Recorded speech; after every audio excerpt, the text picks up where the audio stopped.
बिस्मिल्लाहिर्रहमानिर्रहीम। जेसी ताईं जान हूंदी जान में नात पढ़ंदासीं नबीअ जे शान में। मुंहुं खां पोइ पुछंदा जॾहिं मुनकिर नकीर, ॾे ख़बर चवंदा ग़ुलाम नबी फ़क़ीर। इनशा अल्लाह ईअं ई क़ब्रिस्तान में नात पढ़ंदासीं नबीअ जे शान में। अल्हम्दुलिल्लाह हिकु दफ़ो ॿीहर प्रोग्राम अदाइर सां मुलाक़ात में अमां जी ख़िदमत में हाज़िर थियो आहियां। अॼु असांजे तॾे ते महिमान थियो आहे आलमी शोहरत याफ़्ता नात ख़ान हाजी अब्दुल हक ताहिरी साहिबु, जंहिंजा लख न पर करोड़ अहसान जो अॼु असांजी अकेडमी ते साईं जन तशरीफ़ खणी आया आहिनि। साईं जन जी वॾी महिरबानी। हाजी साहिबु अवां नात ख़ानी जी शुरूआति कॾहिं कई ऐं कंहिंखां मुतासिर थी करे नात ख़ानी जी शुरूआति कई? सुहिणा साईं, छा हुयो त मुंहिंजी 1959 पैदाश आहे। शुरूआति हिन आजिज़ जी उतां स्कूल खां शुरू थी। उस्ताद असांजो हूंदो हो, पोइ उहो पुछंदो हो त वाह ॾियो हलाल कहिड़ा कहिड़ा फ़न सिखिया हो। पोइ को चए त मां खगी हणंदो आहियां, को चए त मां कीअं कंदो आहियां, को चए त कीअं। मां चयोसीं मां तव्हांखे नात ॿुधाईंदुसि। पोइ बसि उतां वठी वियो, हिजाब बि भॻो, शुरूआति बि उतां थी। पोइ मेहूं चारींदो हुउसि, पोइ आवाज़ु कढंदो हुउसि त बाबू साईं अची मूंखे मोकल ॾींदो हो। पोइ पाण माल सां बीहंदा, मां वरी मानी खाई स्कूल हलियो वेंदो हुउसि। ख़ैर असां 5 दर्जा इहो पूरा कयासीं। पर पोइ बचपनाई में मुंहिंजो उस्ताद बाबो ऐं मुंहिंजा भाइर आहिनि, जंहिंजो मेहर अली रजब अली उन्हनि जो नालो हो। उहे बि पंहिंजी पट में एॾा ई मशहूरु हुया। पर बचपन जा मुंहिंजा उस्ताद बाबो साईं ऐं मुंहिंजा भाइर आहिनि, उहे पाण सां गॾु वठी वेंदा। पर उन वक़्त में छा हुयोसीं, मिसकिनी हाल हो, पैसे जो मान हुयो। अधेयारनि खे त कोन्ह थींदा, पर मूंखे नंढड़ाई हूंदे जो वठी वेंदा हुआ उते। शौक़ु त इहो हुयो, नात हिकिड़ी यादि करे छॾियमि। पोइ चवंदो मां त मां थकबुसि कोन, मूंखे खणो धणो न, मां हलंदुसि ज़रूरु। पोइ उते वञा नात वञी पढ़णु शुरू कयां। 1 रुपयो थियो, पर ख़ुशी में मापा न पियो। 1 रुपयो थियो, पर हेॾो माना पैसे जो मान हुयो। सो बचपनाई में त उहे मुंहिंजा उस्ताद हुआ। पोइ हली हली आख़िरकार पोइ मां सम्झां थो त सुठी उमिरि जो थियुसि। अञा नंढड़ो हा त ईअं कंदे त पोइ मुंहिंजो जोड़ीवाल वरी पोइ उहो हथु अची वियो मूंखे। अब्दुल करीम नालो हुनजो बिरोही हो। उहो वरी सफ़ा 2 कापी उस्ताद लीमे साईं जी कंदो। असां उस्तादनि जूं केस्टूं ॾाढियूं केमहिल ॿुधंदा हुआसीं।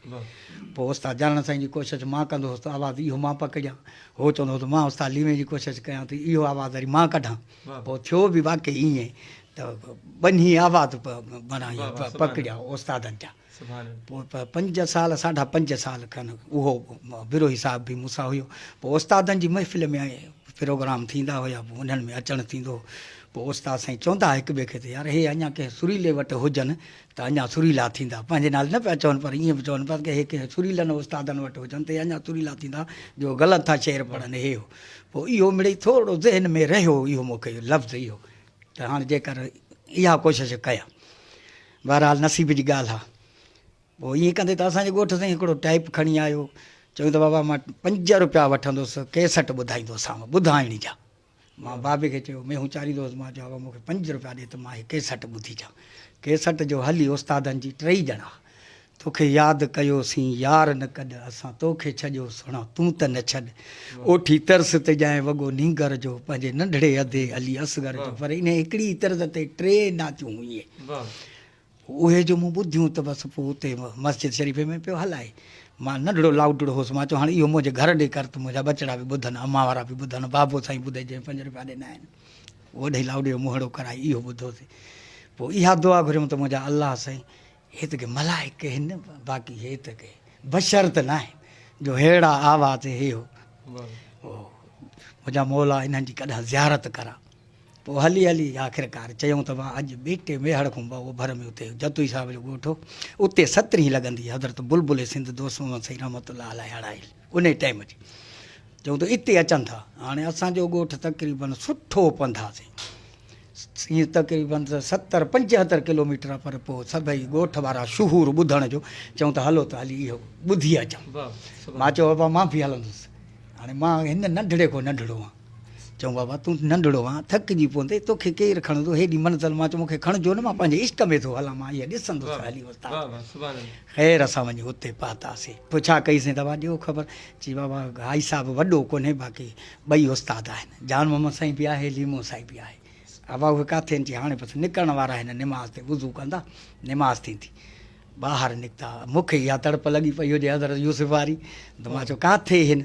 चयूं ओ हे अचनि था, इहो जान मोहम्मद आहे, हो लीमो फ़क़ीर आहे, जेके मां ॿुधा कया। मां चयो हाणे ॾिठमि रब मूंखे ॾेखारिया, पर हाणे इहे वरी ॻाइनि त वरी मां ॿुधां त पोइ चवां। अल्हम्दुलिल्लाह निमाज़ थी, निमाज़ खां पोइ फौरन साईं यारनि जो ऐलान थियो। जेॾी महिल शुरू थिया त पोइ क्या बात आहे, पोइ चयुमि त जहिड़ा ॿुधमि तहिड़ा वरी ॾिठमि बि अची। मां चयो हाणे मुंहिंजा रब करीम इहा उमेद बि पूरी थी, पर हाणे एतिरी वरी महिरबानी करे जो मां वरी इन्हनि खां सिख्या त वठां, मां इन्हनि जो शागिर्दु थिया। पोइ अलाह जे नां तो सदको वञा, पोइ इहा बि मुंहिंजी उमेद रब साईं पूरी कई। जेको आहे सो 69-80 में 69-80 में उन में जेको आहे सो उस्ताद साईं आयो मेहड़ में, उते अर्ज़ु रखियोमांसि त क़िबला साईं हाणे मूंखे पंहिंजो शागिर्दु बनायो, मूंखे सेखारियो। हाणे मां जेको आहे सो सभई दोस्त टोकूं था कनि, चथरूं था कनि त ग़लति थो शेर पढ़े। चइबो मूंसां उस्ताद लीमो बि आहे, उस्ताद फ़क़ीर साईं नाले। मां चयो क़िबला उहो भली हुजे, पर मां तव्हांजी ग़ुलामी में हूंदुसि ॿिन्ही जी में, पर मूंखे सिख्या ॾियो बसि। की चङो मोरे दावत उन ते अचो। पोइ हुते मोरे वञणु थियो। पोइ उस्ताद साईं हुते आया, उस्ताद लीमो साईं कोन पहुतो। उहो चई त कहिड़ा मौलूद? मां चयो मुंहिंजा हज़ूर जेके बि तव्हां पका करायो बसि तव्हां पका करायो, मां उहे तव्हांजे पुठियां पढ़ंदुसि। पोइ 2-3 नातियूं हिकिड़ियूं पकियूं कराईं, उन्हनि खे भेरा ॼाराए करे बसि पोइ ख़ैर सां सुम्हणी निमाज़ खां पोइ जन प्रोग्राम शुरू थियो त उन सां उहे नातियूं उस्ताद साईं सां पढ़ाइणु शुरू कयूं। उहे नातियूं पढ़ाए करे, पर उस्ताद साईं जी ॻाइण अंदाज़ अहिड़ो माशाअल्लाह जो कहिड़ो बि जदीद हुजे त उहो उस्ताद साईं सां ॻाए पियो त उन में को बि कहिड़ो फॉल्ट न पियो पवे, न मुंझे पियो, न छा न छू, ॼण अॻ जो जोड़ी वालो उस्ताद साईं जो। पोइ अल्हम्दुलिल्लाह उस्ताद साईं साहिब महफ़िल पूरी कई अथईं। उतां खां पोइ महफ़िल शुरू थी हुयो। पोइ 82 में जेको आहे सो उस्ताद ॼाण साईं जी उमिरि जो ख़्यालु थियो त मां हाणे वञा थो ॾहीं। पोइ मुंहिंजी बांह वरी ॾिनई उस्ताद लीमे खे, त चई हाणे लीमा हाणे तोखे ॾेयूं थो वञे, हाणे हिन जी पार थी मुंहिंजे शागिर्द जी बचे जी हक़ जी। चई हा त फ़क़ीर जान तूं रुॻो हथु कढी त मां हिनखे पाणे थो ॾिसां, रुॻो तूं ख़ैर सां टप।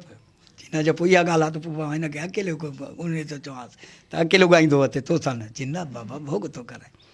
पोइ उस्ताद साईं सां लीमे साईं सां प्रोग्राम कई साईं।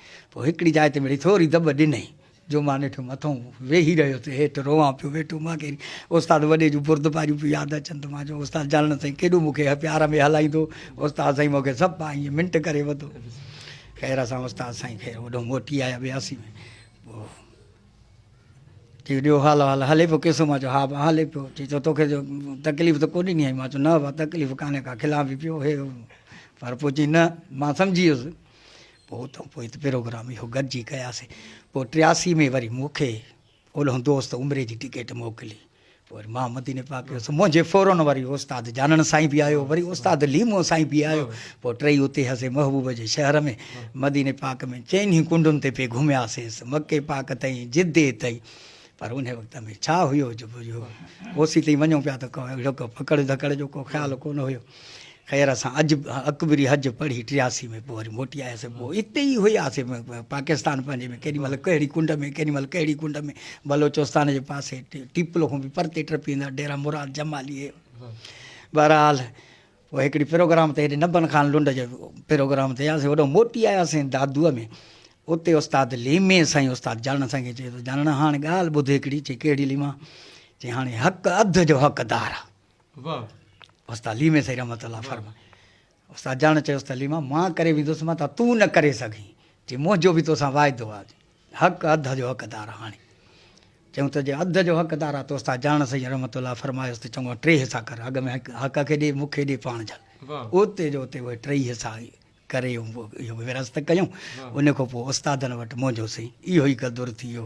एॾा महिरबानी मुशफ़िक़ जो अलाह साईं हुननि जी मज़ारुनि ते रहमतूं करे। पोइ उन खे 89-90 में इन में पोइ मां उस्तादनि खां वरी पाण बेवफ़ाई कई। छो त उस्ताद साईं मुंहिंजा हुया जन वटि मां मदरसे में पढ़ंदो उस्ताद करीम बख़्श साईं रहमतुल्लाह अलैह वटि। उन वटि हाई साहब आयो। चई साईं तव्हांजो शागिर्दु हाणे चओसि त मां हाणे कुराड़ो आहियां, मां नथो ॻाए सघां, हाणे चओसि त मूंसां थिए। जानण फ़क़ीर हुननि खे अलाह साईं सुपर ताक़त ॾिनी। उस्ताद साईं खे अञा हिते कारी ॾाढ़ी जो मां उतां उस्ताद साईं खां जोड़ पियो चिना। चई हाणे हुनखे सुपर ताक़त आहे, उहो कमु करे वेंदो, हाणे चओसि त मूंसां थिए। पोइ उस्ताद साईं फरमायो त साईं हाणे अदा खे हाई साहब अची हिते तव्हां ॾेई वरितो जी हाणे इन सां थी। हाणे उस्ताद वॾे खे उनखे छॾ। मां चयो साईं तव्हांजो जीअं हुकुम थींदो मां ईअं कंदुसि। पोइ उस्ताद साईं हिन खे राज़ी कयूं। बसि पोइ उस्ताद जालण साईं खां जोड़ छिगोसीं। पोइ जो हाई साहब सां थियासीं त पोइ हाई साहब सां पोइ ख़ैर सां उमिरि जूं टिकेटूं बि मिलियूं हुयूं। चओ 95 में उमिरि जूं टिकट जो ख़ैर सां वञी मदीने पाक पातासीं। उहो बि हिकिड़ो आशिक़ु हुयो जंहिं ॿिन्ही खे उथी ऐलान कयो त साईं हाई साहब ॿिन्ही खे मूं उमिरि जूं टिकटियूं जेॾी महिल कराची अचो त मां तव्हांखे रवानो कयां। पोइ उन ते बि हुसैन अली बलोच साहब ते नातू मनक़बत ठाही हुई। इहे हाल हुआ। पोइ मुंहिंजा सुहिणा इहो यको हाई साहब सां पोइ केॾी महिल कराची त केॾी महिल कचे त केॾी महिल बलोचिस्तान हुयो। पर इन सिंध में को अहिड़ो को शहर मूंखे नथो सुझे जंहिं ते असां न विया हुजूं। दरगाहूं बि ईअं ई अहिड़ी का दरगाह ख़ासि का रहियल वांझल कान्हे का जंहिं ते असां प्रोग्राम न कयो हुजे। पर वेंदे खिपरे खां बि हेठि थर इलाइक़े में ओसी ते बि हाई साहब सां प्रोग्राम कयासीं। ख़ैर सां इहे केस्टूं बि उन में महफ़िलूं बि उते हाई साहब अब्बास साईं पोइ हा ड्यूटी ॾिनीसीं महबूबनि जे दीन जी ख़िदमत हाई साहब कई। अलाह साईं हुनजे मज़ारुनि ते रहमतूं करे। पर इन्हनि सभिनी जा मूं ते एहसान आहिनि। मूंखे मशहूरु इन्हनि उस्तादनि कयो। न त हाणे छा दाल छा बिस्मिल्लाह। पर पोइ इन्हनि जे नाम तो मां घोर वञा बच्चा ॿार कुर्बान कया इन्हनि जे नाम तो। जन मूंखे हिननि जे लाइक़ु कयो। अहिड़ियूं सूरतूं मूंखे ॾसियूं अथनि। हाणे इहा पोख त उस्तादनि जी पोखियल आहे। जन खे पाणी हे गुनहगार ॾींदो थो वठे। अॼु तव्हां वटि आयासीं मुंहिंजा सुहिणा साईं। सो अलाह ख़ैरु करे। हाणे इंटरव्यू कहिड़ा ॾियूं बसि रब साईं तव्हांखे शाद ऐं आबाद कंदो। छल स्टूडियो समेत ख़ुशि हूंदो आहे। हाजी ख़ान मोहम्मद समेत रब साईं तव्हांखे शाद ऐं आबाद कंदो। मां तव्हांजो दुआ गो आहियां। रब साईं तव्हांजूं उमेदूं पूरियूं फरमाईंदो।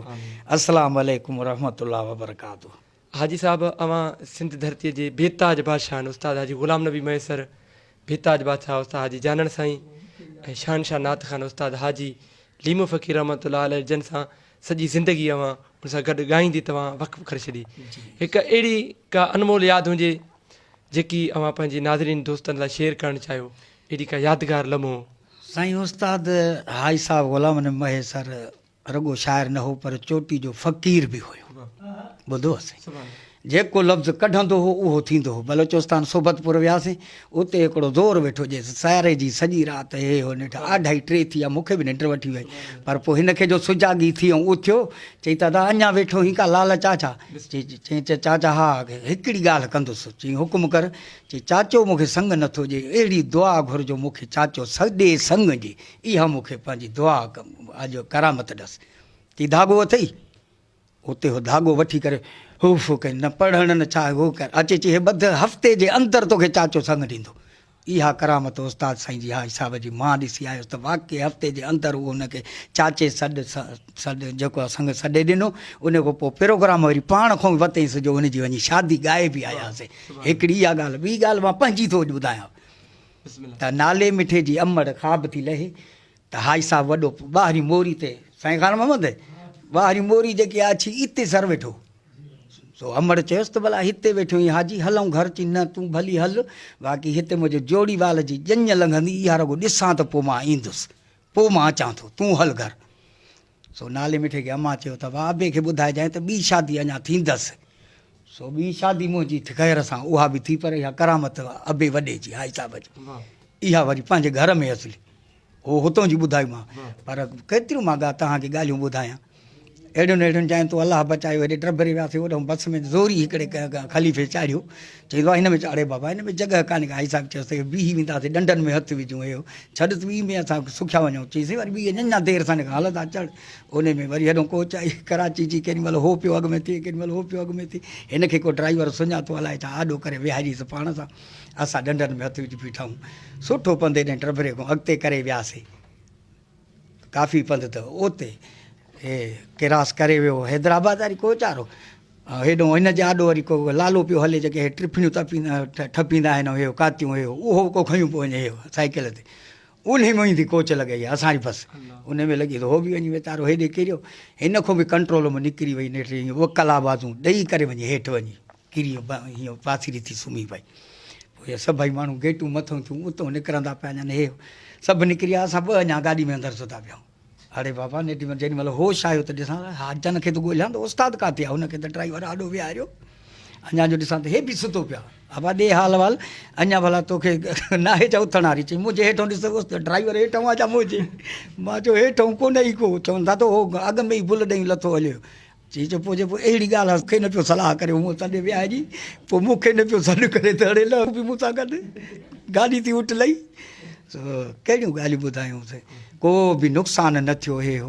पर पोइ उतां बि अलाह ताला करम नवाज़ी कई चई जो बाबा छा थो सम्झी कीअं रब साईं मौत खां बचायो मां चयो बाबा हाणे अलाह जो वली त आहीं न साईं तो अहिड़ियूं ॻाल्हियूं ॿोलियूं फ़क़ीर हो चोटीअ जो मुंहिंजा साईं अलाह साईं हुनजे मज़ार ते रहमतूं करे पर उस्ताद मुंहिंजा बि ईअं हा उहो बि जीअं चवंदा हुआ पर हिन जूं त वरी अखियुनि ॾिठियूं करामतूं अलाह साईं मज़ार ते रहमतूं कंदुसि रब साईं तव्हांखे बि शाद ऐं आबाद कंदो तनज़ीम नात ख़ान त सिंध पारां हिकु वॾी एवार्ड तौरु अव्हांखे नवाज़ो वियो पूरे पाकिस्तान लेवल ते एवार्ड मञता ॾिनी वई ऐं उन प्लस में अव्हांखे पटका पोशी कराई वई इन बाबति तव्हांजो छा चवणु आहे? साईं मुंहिंजो इहो चवणु आहे त तमामु वॾी ख़ुशी थी ऐं ॿी ॻाल्हि इहा आहे त मूंखे पंहिंजे मथां बि एतिरी ख़ुशी न थी आहे जेतिरी मूंखे हुननि नातुख़ाननि जे मथां ख़ुशी थी आहे त उन्हनि खे अलाह साईं नवाज़ियो तव्हांजे हिननि नातुख़ाननि ऐं तनज़ीम जे करे हुननि खे शान शौक़त ॾियारायो हाजी साहब उस्ताद हाजी ग़ुलाम नबी मैसर उस्ताद हाजी लीमो फ़क़ीर